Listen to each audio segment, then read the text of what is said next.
پھر جو ہے وہ ریاض فتح میرا خیال ہے نہیں مانے، پھر ان کا بیٹا اغوا ہو گیا اور مبینہ طور پہ ان کے بیٹے کی چیخیں وہ ریکارڈ کرائی گئی، تشدد کی ریاض فتح کو سنائی گئی۔ وہاں ریاض فتح کچھ دیر کے لیے ہسپتال میں بھی رہے، کیونکہ آپ جانتے ہیں اولاد اور پھر آپ باہر ہوں اور پھر آپ کو چیخیں سنوائی جائیں، تو ریاض فتح صاحب جو ہے وہ واپس آ گئے اور اب کہا جا رہا ہے کہ ریاض فتح وہ حکومت کے حق میں ووٹ ڈالیں گے، ادھر وہ ووٹ ڈالیں گے، ادھر ان کا بیٹا ان کے حوالے کیا جائے گا۔ یہ وہ ملک ہے جو 1947 میں قائد اعظم بنا کر دے کے گئے تھے، یہ ملک تھا یا ان کے ذہن میں کوئی اور نقشہ تھا، اس بات کی سمجھ نہیں آ رہی۔ اس کے علاوہ ایک سینٹر ہیں، خاتون ہیں ڈاکٹر زرکا، ان کے بارے میں کہا گیا کہ وہ ووٹ ڈالیں گی حکومتی ترامیم کے حق میں، لیکن ڈاکٹر زرکا کا بیان آیا کہ وہ کسی صورت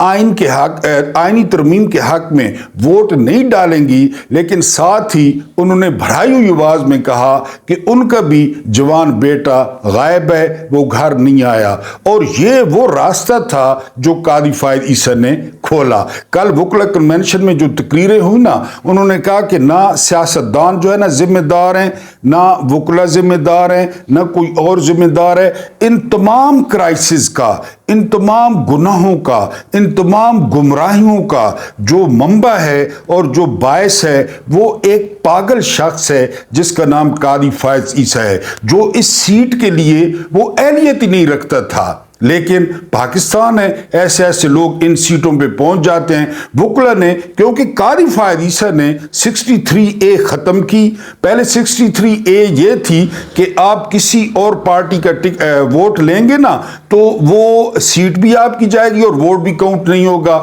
لیکن قاضی فائد عیسی نے جسٹس بندیال، منیب اختر اور اعجاز الاحسن کا یہ فیصلہ ختم کیا اور راستہ کھولا کہ میری ایکسٹینشن کے لیے بندے اٹھائیں، میری ایکسٹینشن کے لیے بچے اٹھائیں، میری ایکسٹینشن کے لیے بچوں پہ تشدد کریں، میری ایکسٹینشن کے لیے عورتوں کے کپڑے اتاریں، میری ایکسٹینشن کے لیے عورتوں کے گربانوں پہ ہاتھ ڈالیں، لیکن مجھے ایکسٹینشن دیں، اور اس نظام کو کم از کم جو ہے وہ 10 سال تک آپ چلائیں۔ جو لاڈلے اور جو ہیرے چن چن کر جمع کیے ہیں جرنیلوں نے، ان کو 10 سال تک برقرار رکھیں، کیونکہ یہ ملک چند لوگوں کا ہے، چند خاندانوں کا ہے، چند گروپوں کا ہے، باقی جو ہے وہ کسی کا نہیں ہے۔ اس کے بعد رپورٹس، گوہر علی خان نے کہا کہ جی پیمز کے ڈاکٹرز گئے اور انہوں نے عمران خان کا معائنہ کیا اور جو ہے نا وہ رپورٹس بالکل ٹھیک ہیں اور عمران خان کی صحت ٹھیک ہے۔ بیرسٹر گوہر صاحب سے صرف یہ عرض کرنی تھی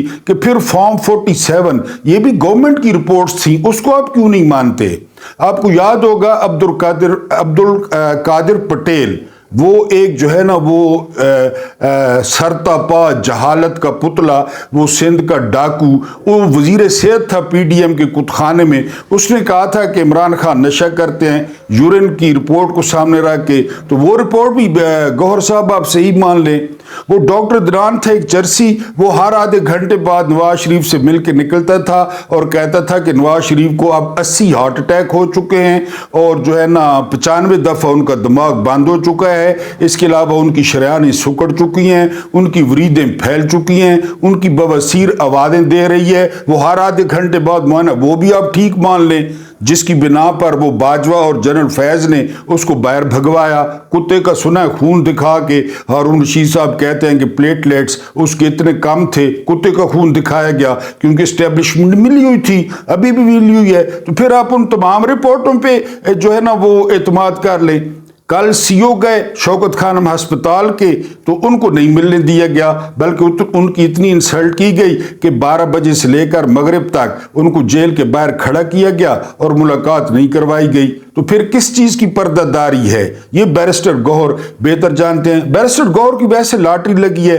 میں نے آپ کو بتایا ہے، بیرسٹر گوہر نہ اچھے وکیل ہیں، نہ بیرسٹر گوہر جو ہے نا وہ اچھے سیاستدان ہیں۔ ہاں، سوٹ بڑا قیمتی پہنتے ہیں، اینک بڑی قیمتی لگاتے ہیں، ہر وقت ہاتھ میں ٹشو ہوتا ہے اور اس کے علاوہ خوشبو لگی ہوئی ہوتی ہے۔ بیرسٹر گوہر کہاں، احتجاج کہاں، شیلنگ کہاں، دھواں کہاں، وہ لاٹری لگ گئی۔ پھر عمران خان ہے، میں نے آپ کو ایک واقعہ سنایا تھا نا کہ عمران خان کی ماں کہتی تھی کہ یہ پاکستان میں خاص کر یہ رل جائے گا، یہ لوگوں پہ ٹرسٹ کر لیتا ہے، اور اب دیکھ لیں یعنی یہ شخص چیئرمین بنانے کے قابل تھا